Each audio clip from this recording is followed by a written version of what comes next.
यासिफ क्या बात है, लग रहा है जैसे आप कुछ बताना चाह रहे हैं। काशिफ़, आपको याद है कि लास्ट वीक मैंने चर्च में पास्टर की पोजीशन के लिए अप्लाई किया हुआ था। मुझे याद है।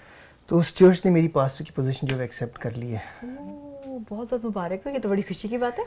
हाँ, मुझे भी अच्छा लग रहा है कि उन्होंने इस पोजीशन को एक्सेप्ट किया है, लेकिन साथ साथ मैं थोड़ा सा आज परेशान भी हूँ और मैं दुआ भी कर रहा था कि खुदावन तू मुझे बता मैं क्या करूँ। मैं चाह भी रहा हूँ इस पोजीशन को लेना और थोड़ा सा घबरा भी रहा हूँ, इसलिए कि ये काफ़ी बड़ी जिम्मेदारी है।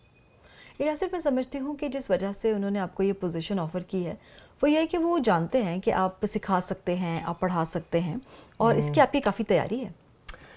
काशिफ़, काफ़ी का तो मुझे नहीं पता, लेकिन मुझे ये दलेरी है कि मैं खुदावन का कलाम पेश कर सकता हूँ, खुदावन का कलाम सिखा सकता हूँ। तो यासिफ, ये तो आपके लिए अच्छा मौका होगा कि आप लीडरशिप की जिम्मेदारी को लें। बिल्कुल, और लीड करने की कुंजी जो है वो रूल कुद्स के पास है। जब हम रूल कुद्स से मामूर अपनी ज़िंदगी गुजारते हैं और खुदा उन पर भरोसा करते हैं तो ये खुदा ही है जो हमें लीड करने के लिए तैयार करता है। यासिफ, आपने देखा होगा कि कई नए ईमानदार ऐसे होते हैं जो फ़ौरन ही लीडरशिप में आ जाते हैं और ख़िदमत करने लगते हैं, मगर कुछ लोग हैं जो थोड़ा वक्त लेते हैं और शर्माते रहते हैं, पीछे रहना पसंद करते हैं। आपने ठीक कहा, और कई लोग जो हैं वो सुस्त रहते हैं, वो समझते हैं कि जिस जगह पर हम हैं या जो काम कर रहे हैं हम उसी को करते रहें, लीडरशिप में ना आए। और कई लोग घबराते हैं कि पता नहीं वो ऐसा कर भी पाएंगे या नहीं, वो तैयार हैं या नहीं। मगर मेरे ख्याल रूल कुद्स की मामूरी पर हमें भरोसा करने की ज़रूरत है। आपने देखा होगा कि कई लोग नई जिम्मेदारी लेने से घबराते हैं, वो सोचते हैं कि शायद वो ये जिम्मेदारी नहीं उठा पाएंगे। और कई लोग सिर्फ अपने ऊपर फोकस करते हैं। कई बार समझते हैं कि मेरे लिए खिदमत करना आसान है, कई ये समझते हैं कि मेरे लिए खिदमत करना मुश्किल है। वो अपने लिए ख़ुद चीज़ों को डिसाइड करना शुरू कर देते हैं और ये भूल जाते हैं कि खुदा उनके लिए क्या कर सकता है। यासिफ, इस हवाले से मैं कलाम मुक़द्दस में से एक हवाला आपके साथ ज़रूर पढ़ना चाहूँगी, जो कि फिलिपियों 4 बाब है।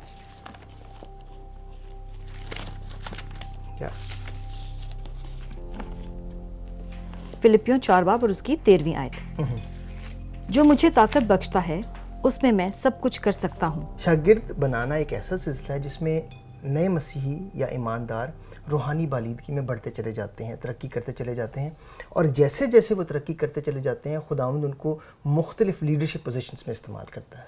यासिफ, मुझे याद आया डिसाइपलशिप साइकिल के हवाले से मुझे एक ईमेल आई थी जिसके 5 मराहिल हैं, वो मैं आपको बताती हूँ। पहला है बशारत से पेशतर, दूसरा है बशारत, तीसरा मसीही बुनियाद, चौथा है तरक्की और ख़िदमत, और 5वां है रूहानी लीडरशिप। और ये मराहिल ज़रूरी नहीं है कि एक के बाद दूसरा हो और दूसरे के बाद तीसरा हो, ये मराहिल आगे पीछे भी हो सकते हैं। और ये भी मुकर्रर नहीं है कि हम किस मरहले में कितना वक्त लेते हैं, क्योंकि कई दफ़ा लोग जो हैं वो फ़ौरन ही खुदावंद यीशु मसीह के मुतल्लिक जानकर खिदमत में आ जाते हैं, लेकिन कुछ लोग हैं जो थोड़ा ज़्यादा वक्त लेते हैं खिदमत के लिए, अपने आप को तैयार करने के लिए। मैं समझती हूँ यासिफ कि हम सब मुख्तलिफ हैं और मुनफरिद हैं, लिहाजा हर किसी की खिदमत के लिए जो टाइम लाइन है वो सबकी मुख्तलिफ होती है। तो काशिफ़ा, आपने जो ईमेल दी थी उसमें से हम पहला मरहला देखते हैं। उस पहले मरहले में क्या है जो कि बशारत से पेशतर है। उसमें पहली चीज़ जो है वो ये है कि किसी शख्स को भी खुशखबरी कबूल करने से पहले उससे तैयार होना ज़रूरी है। हमें लोगों से मिलना चाहिए और जानना चाहिए कि वो कलाम को कितना जानते हैं और वहीं से उन्हें सिखाना शुरू करना चाहिए।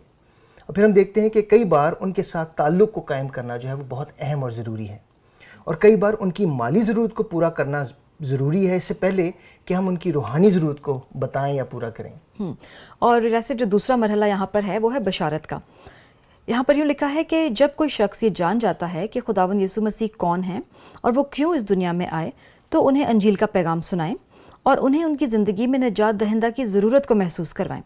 आपने देखा होगा कि कई बार कुछ लोगों को हमें बार बार अंजील का पैगाम सुनाना पड़ता है इससे पहले कि वो उसे कबूल करें। बिल्कुल ठीक आपने कहा। और तीसरा मरहला जो है, जो आपने ईमेल मुझे भेजी थी, उसमें है मसीही बुनियाद। और उसमें क्या है, जब कोई शख्स मसीह को अपनी ज़िंदगी में कबूल कर लेता है तो उनका फॉलो अप करना बहुत ज़रूरी है। 24 से 48 घंटों में उन्हें दोबारा मिलें और उनका फॉलो अप करें। उनको मिलने की ज़रूरत है, उनकी मदद की जाए कि वो मसीहत की बुनियादी बातों को अच्छी तरह समझें, और फिर इसी तरह उनकी ज़िंदगी जो है मसीह में हकीकी तौर पर बदल सकती है। और चौथा मरहला है रूहानी तरक्की और ख़िदमत का। एक नया ईमानदार अब मसीह के ताबे ज़िंदगी गुजारता है और ईमान में तरक्की कर रहा है, और अब अपनी ज़िंदगी के फ़ैसले खुदावंद की मर्ज़ी के मुताबिक लेने लगता है, और ये बगैर रूहुल कुद्स की कुव्वत के मुमकिन नहीं। और इस मरहले पर उसे दूसरों की खिदमत के लिए तैयार होना चाहिए, और मेरा ख्याल है यासिफ कि यहाँ पर उसे अपने आप को बशारत के लिए भी आगे बढ़ाना होगा। اور کاشفہ پانچواں مرحلہ جو ہے وہ ہے روحانی لیڈرشپ کا. اس میں ہم دیکھتے ہیں کہ اس مرحلے میں مسیح کا شاگرد یا ایماندار دوسروں کو مسیح سے متعارف کرواتا ہے، سکھانے اور ٹرین کرنے کے عمل میں حصہ لیتا ہے، پر خود بھی روحانی بالیدگی میں ترقی حاصل کرتا ہے. ایسے مسیح کا ہدف روحانی تجریبی عمل ہے، اور کئی بار نئے ایماندار یہ سوچتے ہیں کہ مجھے ابھی بہت سیکھنا ہے اس سے پہلے کہ میں کسی کو مسیح سے متعارف کروا سکوں.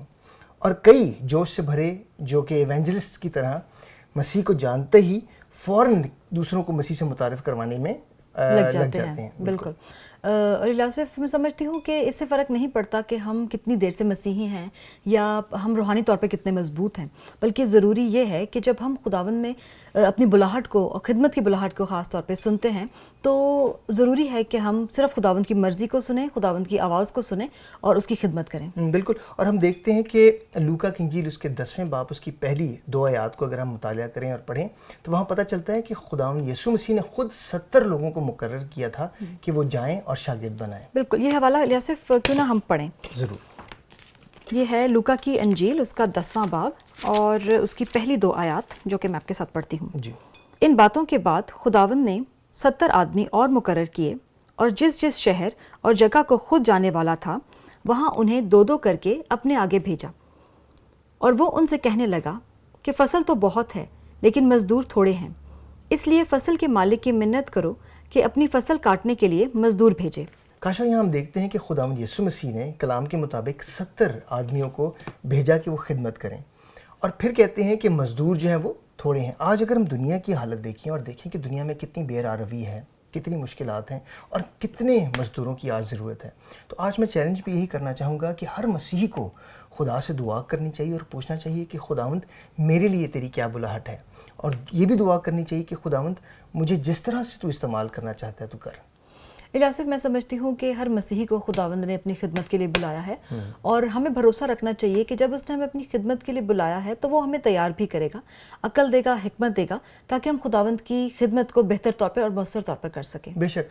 اور جب ہم ارشاد اعظم کی تکمیل کی بات کرتے ہیں تو اگر آپ متی کی انجیل اس کا 28واں باب پڑھیں تو وہاں خداوند کیا کہتے ہیں کہ جاؤ اور قوموں کو شاگرد بناؤ. انہوں نے یہ نہیں کہا کہ جاؤ اور قوموں کو ایماندار بناؤ، شاگرد بنانے کے لیے حکم دیا گیا ہے. اور جب شاگرد بنانے کا مطلب یہ ہے کہ ایسے لوگوں کو خداوند کے کلام سے متعارف کروایا جائے، ایسے لوگوں کو خوشخبری سے متعارف کروایا جائے جو اوروں کو سکھانے کے قابل ہوں.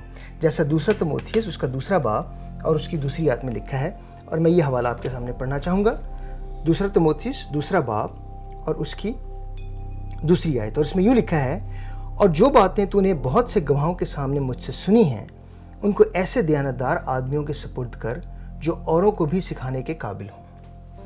تو خداوند کا کلام بڑے واضح طور پر ہمیں بیان کرتا ہے کہ ہمیں شاگرد ہوتے ہوئے خداوند یسوع مسیح کے اوروں کو بھی شاگرد سکھانے کی ضرورت ہے. الیاصف میرا ایمان ہے کہ خداوند نے جب آپ کو اس خدمت کے لیے بلایا ہے تو وہ ضرور آپ کو تیار بھی کرے گا.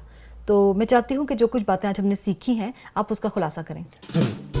خدا کی بادشاہی میں بہت سارا کام کرنا باقی ہے.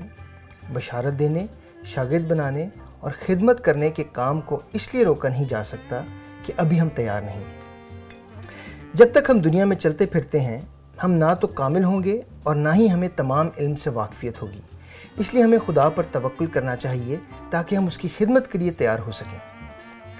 شاگرد بنانے میں 5 مراحل ہیں: بشارت سے پیشتر، بشارت، مسیحی بنیاد، بالیدگی اور خدمت، اور روحانی لیڈرشپ. خواہ ہم خدا سے تعلقات میں کتنے بھی مضبوط کیوں نہ ہوں، ہم سب خدمت کرنے کے لیے بلائے گئے ہیں. الیاصف میں سمجھتی ہوں کہ یہ بہت بڑی ذمہ داری ہے، اور کیوں نہیں ہمیں کچھ دیر دعا میں وقت گزارنا چاہیے. آپ نے بالکل ٹھیک کہا کاشفہ. میرے لیے اور آپ کے لیے ایک بہت بڑی ڈیسیجن ہوگی ہے، اور اگر خداوند واقعی ہمیں اپنی خدمت کے لیے استعمال کرنا چاہتا ہے تو وہ ہمیں گائیڈ کرے گا. تو آئیے ہم دعا کرتے ہیں. ہلیلویا. خداوند تیرا شکر ہو، تیرے نام کی تعریف ہو. اے خداوند ہم تیرا شکر کرتے ہیں کہ تو ہم سے اپنی خدمت دینا چاہتا ہے. اے خداوند اس ساری بڑی ذمہ داری کے لیے جو تو مجھے دینا چاہتا ہے، خداوند تو مجھے تیار کر، مجھے عقل اور دانائی بخش دے تاکہ خداوند تیرے رول قدس کی قوت میں رہ کر میں اس ذمہ داری کو پورا کر سکوں اور بڑی ایمانداری اور دیانتداری سے تیری خدمت میں آگے بڑھ سکوں. ہم دونوں کو بڑی برکت دے اور اس ڈیسیجن کو لینے میں خداوند تو ہماری مدد کر، مسیح یسوع کے وسیلے سے. آمین.